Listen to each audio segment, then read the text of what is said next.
welcome to my channel Banyas Design, where I talk all things lingerie design, whether you are wanting to launch a brand or simply design some beautiful lingerie.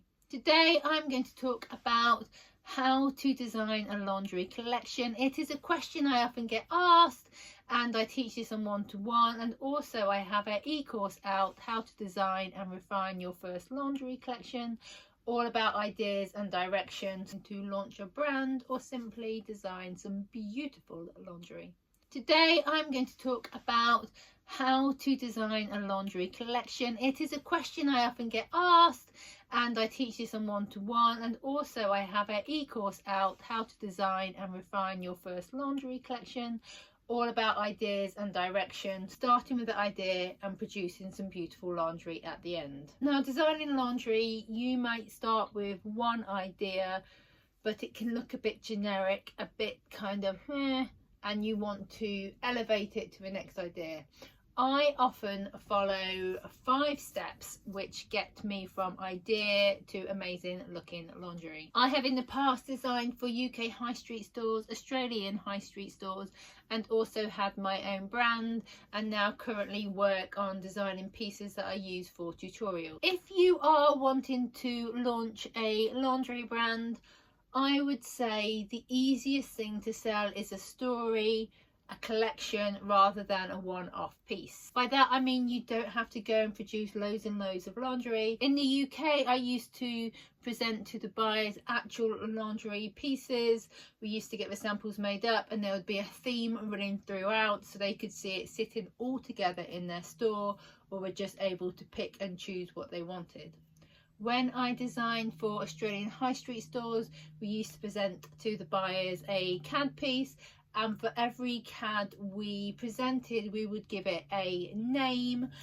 Such in the past has been like French Riviera, and you had all the whites, the blues and the corals, and so from that you were presenting a whole collection. So from, again, they could take it, they could develop it, they could see the whole range in their store, or they could just pick and choose. When I launched my own brand, again I would do collections. I did spring, summer, autumn, winter. In the seasons I would usually connect all my designs with colour, so they all sitted cohesively together, and then again the buyer could see everything in the store as a whole, or just pick and choose. The reason I still do this, even though I do tutorials now, is because if you're sitting with an idea, you can design anything, and when you can design anything, what tends to happen is you don't design anything. By narrowing down your design collection, you're more likely to produce better work than just going, oh, I like this over here, this over here, this over here, and then you're left with a whole muddle. Nothing comes together, nothing feels like a strong design, and everything feels a little bit wishy-washy. So if you take nothing else from this, if you do not have a theme, pick one. So later last year I was designing pattern packs, and obviously from that I could design any pattern, I could do any design, and I could do any fabric. I decided to go back to the drawing board and do a theme. So this in theory would be, say, number 1, it's your starting point. A starting point of where you're going to go from. It doesn't have to be the end point, you don't have to go with your first designs, you can develop them, but pick a point, and from there it's so much easier to get to the next point. The next thing I tend to do is a mood board, and this doesn't have to be fancy. It could literally be 9 images that really speak to you, that you want to portray your collection or your theme of those designs. From there, say if this was point 3, this to me is the most important. Design the obvious first. This is because your first designs might be so generic and so boring, but yet commercial, and by getting them out of your head, they're done with, you can move on to execute the next set of designs. So for example, my theme when I did these patterns, I was out walking and a song came on, and it was Raining in Baltimore by Counting Crows, and the first line is "The circus is falling," and I was like, bing, circus theme. went back to my computer and started to research like circus outfit, which then led me on to vintage circus outfits, because I love vintage swimwear. Anything vintage is usually my starting point with all my designs, and then I kind of build upon it. So with this theme, circus, I then went really obvious, red and white stripe. I then went circus printed fabric, like with all the big tops. I then looked into leopard prints for all like a nod to the strong man, and I got all that down, all the obvious, everything, and then went from there. I then reflected back on my mood board. My take usually is, what is a common occurrence? What is this mood board sort of speaking to me? And there was lots of stars on the mood board. There was like really strong colours like the yellows, the reds, the teal blues and the blacks. The shapes were like high-waisted briefs. So from there I was able to then expand. So I knew I wanted the high-waisted briefs. I knew I wanted the colours like to clash. I knew I wanted stars, so that led me to researching star fabric in meshes or just into like cottons. I wanted a really solid colour, so I looked at cottons, I looked at bamboos. From this, I'm getting samples of fabrics. I was able to lay it all out with all my sketches and decide what tied in with what. There had to be, it couldn't just sit alone, it had to sit strong pieces by themselves, but yet also tied in.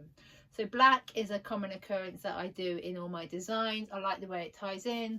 I like the black against colour.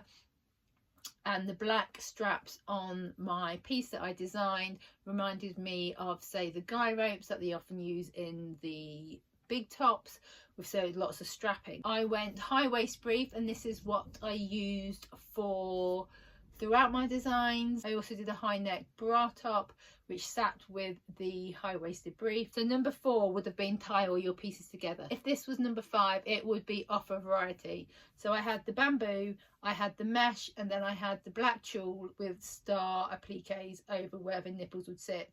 One really commercial, which would be the bamboo. One design, say forward, it does great for photo shoots, which would be the sequin stars over the nipples, and that would be really good. You could really play around if you were going for a photo shoot with this. And then one more of a safer option, which is the high waist briefs and the high necked bralette, which would suit quite a few sizes, and that was in the yellow star fabric. So if I hadn't had a starting point, I would not have reached where I wanted to go.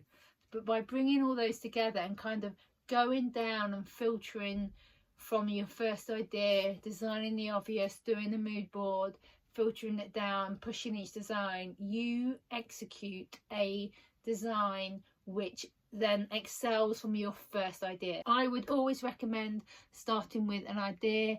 In my e-course, I talk about picking like 5 words which describe your brand and going from there. I talk about like trying to look for the benefits rather than the features of your brands and mixing the two, so you end up with a really strong brand. And that is how I design all my designs. Usually if I'm working for a company or for myself, start with the idea, do a mood board, design the obvious, ensure all your pieces tie together, and then offer enough variety so each piece stands alone, yet each piece sits together so your whole collection can be sold. If you would like any more tips and tricks and sewing and business ideas, then please head to vanyansondesign.com, and I cover all things lingerie design based.